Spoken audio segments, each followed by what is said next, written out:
一起来看精彩短剧，不如双镜回春诀全集故事解说。幸福的定义从来因人而异，有人偏爱安稳顺遂的人生，有人执着于热爱与初心的奔赴。28岁的阎罗是一名专业的茶学博士，过往20余年的人生里，他始终循规蹈矩，完全遵从父母的安排生活学习，甚至接受父母安排的相亲，从未为自己的喜好活过一次。日复一日按部就班的日子，让阎罗的内心充满疑惑。他时常反问自己，这样被安排好的人生，真的是自己内心真正想要的生活吗？思虑再三后，阎罗主动向相亲对象柯宇提出了分手。他下定决心挣脱世俗的既定框架，报名参与了一场茶园科研项目，而项目开展的地点恰好是他从小长大的径山镇。做好决定后，阎罗告知父母自己的选择，表明自己接下来会留在径山镇开展科研工作，短期内不会回家。阎罗的父母得知女儿分手，执意奔赴乡镇做科研的消息后，满心不解与反对，立刻出言训斥他太过任性，不切实际。在父母的观念里，女孩子到了合适的年纪，就该按部就班结婚生子，安稳度日，搞科研是毫无意义的事情。他们不停劝说阎罗，双方父母早已默认他和柯宇的婚事，都在盼着抱孙子。他可以先完成结婚生子的人生大事，再去追求所谓的科研理想。父母反复强调，阎罗已经28岁，年纪渐长，若是错过当下的时机，日后很难再生育，安稳成家才是他这个年纪最该做的正途。面对父母一味要求自己妥协世俗，放弃热爱的劝说，阎罗的内心满是迷茫。他忍不住反问父母，如果自己一味听从安排结婚生子，往后余生自己是否还有机会去追逐真正热爱的事业？带着满心的期许与忐忑，阎罗正式加入科研团队。开课之后，教授郑重叮嘱在场的所有同学，接下来的6个月时间里，众人的核心任务是完成第一轮高香抗病单株的全性状记录，深耕茶学研究，助力中国茶走向更广阔的舞台。阎罗和同学们纷纷郑重表态，一定会全力以赴，保质保量完成所有科研任务。教授看着朝气蓬勃的众人，满心欣慰，让大家先自由休整，调整状态，迎接后续的科研工作。重回阔别已久的径山镇，阎罗看着周遭熟悉的一草一木，发现这里的一切都和自己小时候记忆里的模样别无二致。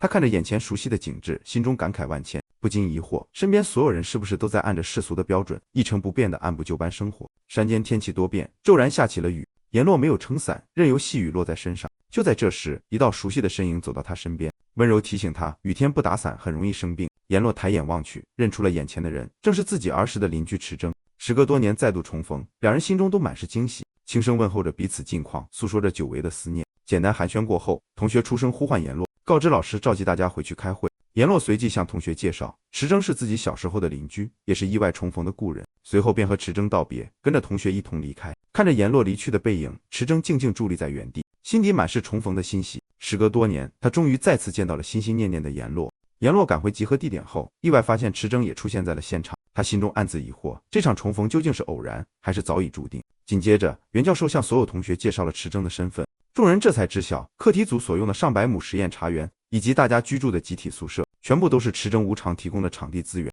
为了感谢池征的鼎力支持，教授号召所有同学鼓掌致谢。池征面对众人的感谢，态度温和淡然，让大家不必客气，安心在此居住，开展科研工作。生活和工作中有任何需求都可以随时告知他。随后池征结合农时规律，和众人敲定了工作安排，宣布3天后正式上山启动茶园实验项目。在场所有人纷纷应声应允，全力配合安排。在场的同学们看着出手阔绰、无偿捐赠大片茶园和宿舍的池征，纷纷暗自感慨，池征妥妥是妥妥的小镇首富配置。闲暇时分，阎罗在茶园草丛中幸运地找到了一株罕见的四叶草。他知晓四叶草寓意幸运，且10万株三叶草中才会诞生一株四叶草。看着手中的幸运草，阎罗直言自己此刻是全世界最幸运的人。池征看着眉眼弯弯、满心欢喜的阎罗，温柔许愿，希望他往后余生永远这般幸运无忧。阎罗随即笑着说起自己儿时的心愿，希望以后能住进一间有四叶草的房间，日日相伴，岁岁幸运。次日，池征主动敲响了阎罗的房门，得到应允后推门而入。他询问阎罗是否喜欢如今居住的房间，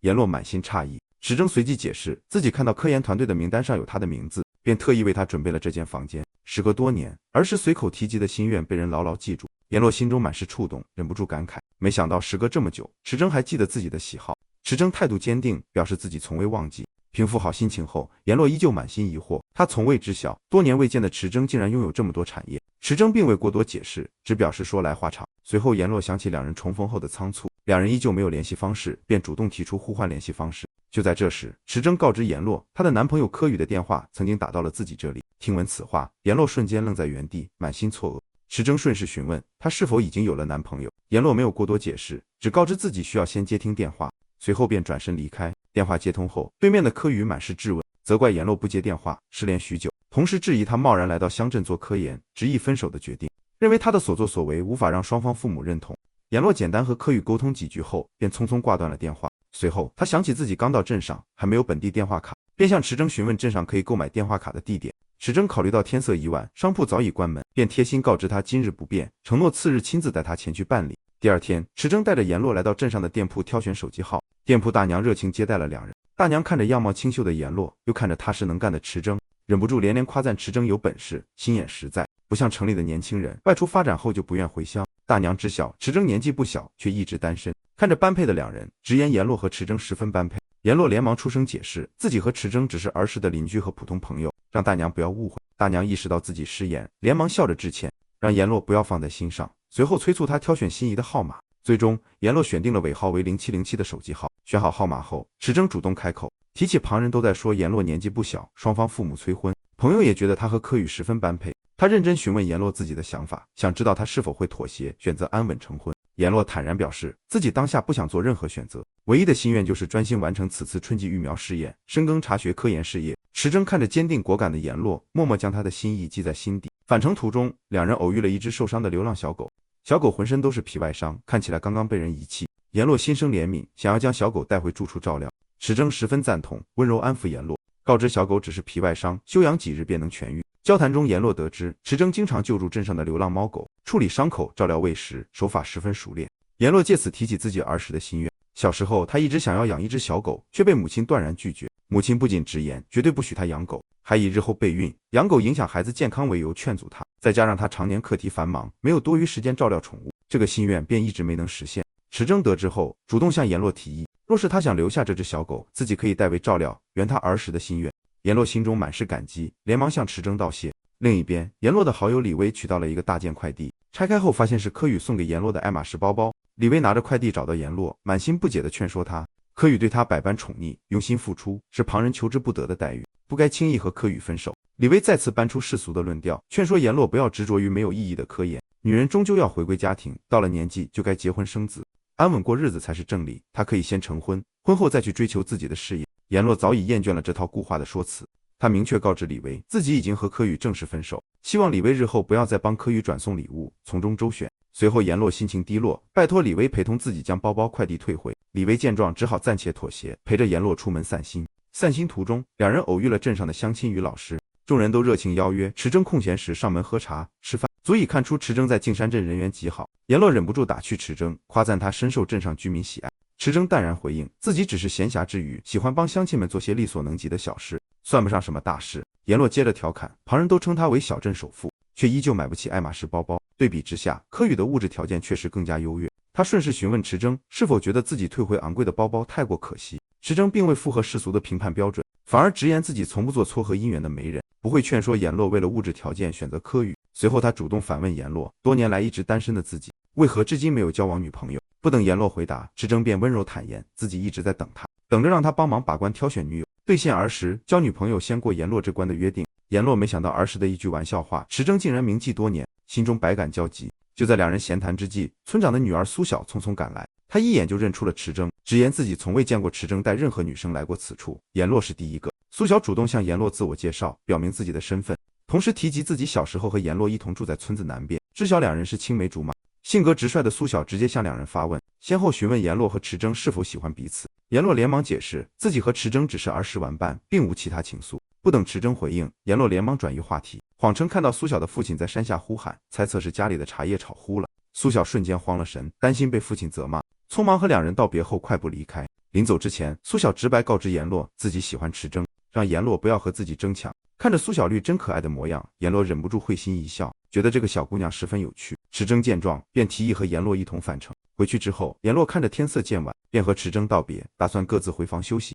池征看着转身离开的阎罗，并未上前追赶，眼底却藏着温柔的情愫。休整过后，阎罗想起池征特意为自己准备房间的暖心举动，心中暖意融融。随后他看到池征身着正装，模样格外正式，便好奇询问他的去向。池征告知自己要去参加同学聚会，阎罗询问是否需要帮忙携带物品。池征表示屋内物资齐全，无需麻烦，让他若是有需要可以随时给自己发消息。与此同时，一场商业聚会正在进行，众人闲谈之间提起柯宇好事将近，纷纷询问他的婚期。柯宇坦言自己的女朋友是一名农学博士，一心扎根茶园做科研，是个十足的书呆子。在场众人听闻后纷纷议论，直言女孩子读书深造终究无用，最终还是要回归家庭，相夫教子，安稳度日才是归宿。有人顺势询问柯宇是否格外偏爱农业专业的女生，柯宇尚未回应，一旁的下属便前来告知，阎洛已经将他赠送的爱马仕包包退回。柯宇见状，便起身外出接听电话，处理此事。柯宇拨通阎洛的电话后，语气满是质问与不满。他疑惑阎洛为何突然拉黑失联，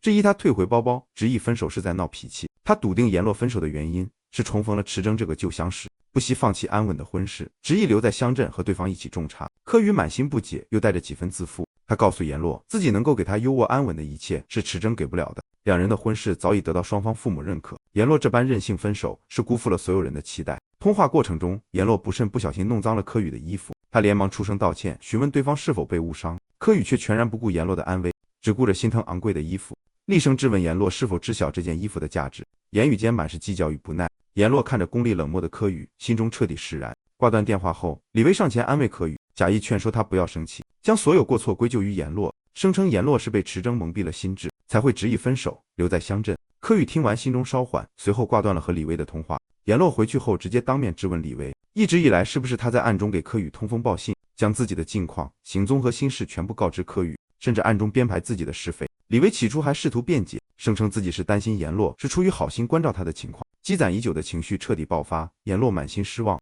他坦言自己和李薇相识7年，一直将她视作最好的闺蜜，从未有过防备，却没想到对方一直在背后窥探自己的生活，向外散播自己的私事。面对阎洛的质问，李薇终于卸下伪装，吐露了自己的真实心声。他满心不甘与嫉妒，觉得自己的努力丝毫不比阎洛少，可所有的光环、偏爱都属于阎洛。老师器重阎洛，柯宇对阎洛死心塌地，就连来到偏远的乡镇，阎洛还能重逢青梅竹马的首富池铮，被众人偏爱。李薇直言，他一直嫉妒阎洛拥有的一切，甚至喜欢一直偏爱阎洛的柯宇。如今阎洛已经和柯宇分手，他决定主动争取和柯宇在一起。看清好友真面目后的阎洛，内心毫无波澜，只淡淡说了一句求之不得，彻底放下了这段虚假的友情。两人争执的全程，恰好被赶来的池铮尽数听在耳中。他知晓阎洛此刻心情低落，无处可去，便主动带着阎洛来到了自己的住处。池铮告诉阎洛，这间住处距离主院较远，环境安静，无人打扰，让他暂且住在这里安顿身心。阎洛满心顾虑，担心霸占了池铮的房间会让对方无处居住。池铮温柔安抚阎洛，让他不必多虑，自己身为小镇首富，镇上空置的房屋数不胜数，完全不会委屈自己。他耐心劝说阎洛安心居住，这里出行方便，环境适宜，不用刻意客气。他察觉到阎洛一路走来格外懂事，习惯性看人脸色，害怕给别人添麻烦，便温柔告诉他，在自己面前他无需伪装，无需拘谨，只管做最真实的自己。随后便转身离开，让他早点休息。阎洛心怀感激，想要向池铮道谢，池铮却笑着指向窗外的四叶草，打趣让他以这片四叶草作为答谢，随后便悄然离去。次日，课题组的一名学弟找到阎洛，坦言自己从读研时就开始喜欢他，知晓他如今恢复单身，便鼓起勇气，正式询问自己是否可以追求他。阎洛当下无心谈及感情，委婉拒绝了学弟的心意，学弟却不愿放弃，一路跟随着他。众人一同前往茶园开展工作，途中学弟贴心为阎洛递水、送水果，时刻贴心照料。一旁的同学看着学弟的殷勤，又看着对阎洛事事上心的池铮，忍不住感慨池铮对阎洛格外了解，十分贴心。池铮淡然解释，自己和阎洛从小一同长大，知晓他的喜好与习惯，他嘴巴挑剔，格外怕麻烦，自己只是记熟了而已。同学见状格外好奇，想要详细了解阎洛的喜好与禁忌，打算一一记下，更好地照顾师姐。池铮起初随口说出阎洛喜欢绿色，爱吃辣，害怕虫子，看着同学认真记录的模样，又笑着改口，谎称多年未见，自己早已遗忘了这些细节，实则暗藏私心。就在众人闲谈之际，池铮突然接到一通紧急电话，电话那头告知他其二叔又在家中闹事，让他立刻赶回处理。得知消息的池铮神色骤变，来不及多言，立刻匆匆离去。众人看着池铮仓促离开，电话失联的模样，满心疑惑。苏晓得知此事后，特意找到阎洛，满心埋怨。他认为阎洛来到镇上之后，池铮便接连遭遇麻烦，不仅将自己的房间让给阎洛居住，自己常年住在简陋的营地，饱受蚊虫侵扰。如今二叔又上门闹事，让池铮不得安宁，无法好好休息。苏晓将所有过错归咎于阎洛，质问他为何一直给池铮添麻烦。阎洛得知所有情况后，心中满是愧疚与自责。他四处寻找池铮，最终在营地找到了独自独处的他。看着环境简陋、蚊虫繁多、夜间湿冷的营地，阎洛满心不安，坚决劝说池铮不能继续在此居住。他主动提议自己可以和同学调换房间，让池铮回去居住，不愿再让池铮为自己迁就受苦。池铮却温柔拒绝了他的提议，直言自己早已习惯此处的环境，居住起来十分舒适。为了打消阎洛的愧疚，池铮笑着邀约他留下来陪自己，一同观赏山间的萤火虫。夜色渐深，山间晚风微凉，池铮贴心递上热水，让阎罗暖暖身子，避免着凉。两人并肩看着山间飞舞的萤火虫，夜色静谧温柔。池铮难得袒露心声，他告诉阎罗，自从奶奶离世后，父母便各自组建了新的家庭。这么多年来，自己一直孤身一人生活，闲暇时便会来这片茶山静坐散心，早已习惯了独处的日子。阎罗听完他的经历，心中满是心疼，温柔安慰池铮，即便他常年孤身一人，也依旧活成了格外优秀的模样。他发现，时隔多年，池铮依旧和小时候一样，满心热爱这片茶山，心怀赤诚。池铮坦言自己的初心，他深耕茶园，打理祖产，不仅是因为热爱，更希望能推动茶文化走向更大的舞台，让辛苦劳作的茶农们都能获得更好的收益，过上更好的生活。随后，池铮询问起阎罗的专业与追求，得知阎罗深耕茶学科研，一心助力茶叶发展，心中满是契合与欢喜。阎罗好奇询问池铮选择项目管理专业，打理茶园产业的缘由。池铮目光温柔，直直看向阎罗，坦诚告知对方，自己选择这条路，全部都是因为他。因为小时候的阎罗曾说过想要日日见花，时时闻茶香，他便默默记在心底，多年来一直朝着这个方向努力，只为打造一片有花有茶有他的天地，等着他归来。儿时的记忆涌上心头，阎罗想起小时候自己曾问过池铮，日后自己若是离开，他是否会将自己遗忘。彼时的两人拉钩约定，无论日后去往何方，都要记得这片有花有茶香的故乡，记得彼此，永远不忘。池铮深情告白，他一直默默打造着这片理想的天地，盼着阎罗能够心甘情愿，永远留在这片热爱的故土，留在自己身边。就在两人温情相伴之时，池铮的二叔带着一众人手闯入茶园，肆意打砸园内设施，大闹科研基地。二叔怒气冲冲，直言这片茶园是池家祖产，有自己的一份，怒斥池铮私自将茶园无偿捐赠给科研团队使用，瞒着自己擅自做主，是吃里扒外的白眼狼。他当众撒泼闹事，哭诉侄子霸占祖产，欺压长辈，扬言要么拿到补偿金，要么就彻底砸毁茶园，赶走所有科研人员。现场一片混乱，众人纷纷阻拦闹事人群。阎罗也挺身而出，极力阻止对方打砸科研设备与材料。池铮及时赶回，立刻制止了二叔的闹剧。他冷静告知二叔，奶奶的遗产早已完成合法分配，所有产权清晰分明。二叔当年早已签字拿钱，自愿放弃了茶园的所有权益，如今无权再来闹事。若是二叔执意纠缠，自己可以拿出公证书与转账记录，通过法律途径解决问题。二叔依旧蛮不讲理，当众撒泼卖惨，博取路人同情，执意索要补偿。阎罗看着对方肆意欺凌池铮，蛮不讲理的模样，主动出声对峙。他直言当年是二叔自己贪图享乐，主动放弃祖产，如今看到茶园有了价值，便想来坐享其成，毫无道理可言。他明确告知二叔，如今这片茶园的唯一合法所有权人是池铮，旁人无权干涉。若是对方持续闹事，扰乱科研工作，众人可以直接报警处理。二叔见软的不行，便试图用家人前程威胁池铮，提及自己儿子酒后伤人的事件，暗示若是池铮执意较真，便会影响弟弟考公的前程，顾及晚辈的前途。二叔最终不甘心地带人离去，这场闹剧才得以平息。风波过后，池铮看着挺身而出护在自己身前的阎罗，满心温柔与欣慰，忍不住调侃。没想到平日里温柔内敛的阎博士，争执对峙时也格外果敢厉害。阎罗坦然表示，自己只是看不惯有人肆意仗势欺人，无理取闹。历经此事，阎罗心中满是暖意，他真诚向池铮道谢，坦言这是自己长大以来第一次被人这般用心守护，偏疼相待。池铮温柔回应，两人从小一同长大，早已是最亲近的家人，守护他是理所应当的事情。阎罗闻言连忙轻声纠正，自己不想只做他的家人，想要拥有不一样的身份。话到嘴边，他又刻意收敛心意，只表示两人是最好的朋友，随后便催促池铮早点休息，结束了深夜的闲谈。次日，茶园科研工作正常开展，科研团队筛选出了一批品质优良的茶芽叶，实验进展十分顺利。就在众人专心工作之时，一名当地村民突然闯入茶园，厉声制止所有人的工作，怒气冲冲地质问众人是谁允许在自家茶园开展实验，勒令所有人立刻停止工作，尽数离开。茶园瞬间再次陷入混乱，新的矛盾再度爆发。